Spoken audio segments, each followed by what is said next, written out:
এক বছরের জন্য চাকরিতে নিয়োজিত হয়েছি।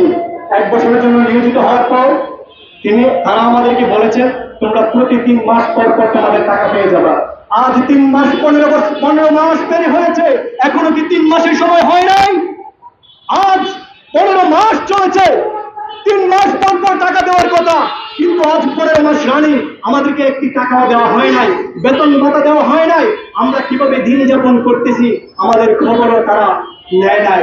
আমরা একাধিকবার জেলায় উপজেলায় যোগাযোগ করেছি, কিন্তু তারা আমাদেরকে কোনো গুরুত্ব দেয় নাই, আমাদেরকে অবহেলায় ফেলে রেখেছে। মনে রাখেন, আমাদেরকে যেভাবে অবহেলা করেছে, আমরা অবহেলার দাঁত ভাঙা জবাব দিতে জানি। কিন্তু আমরা ভদ্রতার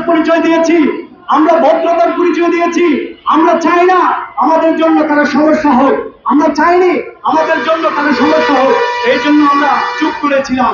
প্রিয় ভাইরা, আমাদের 15 মাসের ভিতরে আমাদের 2টি উৎসব গিয়েছে, ঈদ গিয়েছে।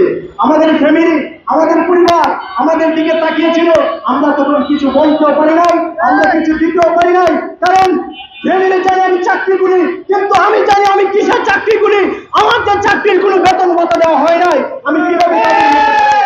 আমি কিভাবে তাদেরকে বলবো যে আমার চাকরির বেতন দেওয়া হয় নাই? তারপর 15 মাস যাবৎ আমরা চেষ্টা করতেছি।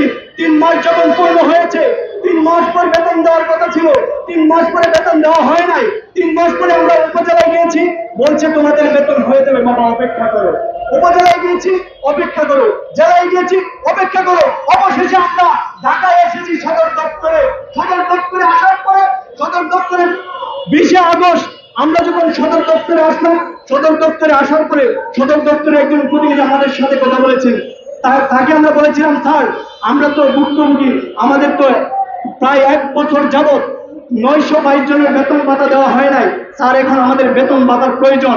তিনি বলেছেন, অপেক্ষা করো, ধৈর্য ধরো, তোমাদের বেতন অতি দ্রুত হয়ে যাচ্ছে। এই দ্রুত গতিকে বুলেটের গতিও গতি, পিঁপড়ার গতিও গতি। আমাদের বেতন কি বুলেটের গতিতে হচ্ছে নাকি পিঁপড়ার গতিতে ব্যবস্থা হচ্ছে, এটাও আমরা এখন বুঝতে পারতেছি না। তার মানে বুঝে নিতে হবে আমাদের বেতন পিঁপড়ার গতিতে হচ্ছে। এই সময়টা, ধৈর্য ধরো, সময়টা কখন শেষ হবে এটাও আমরা জানি না।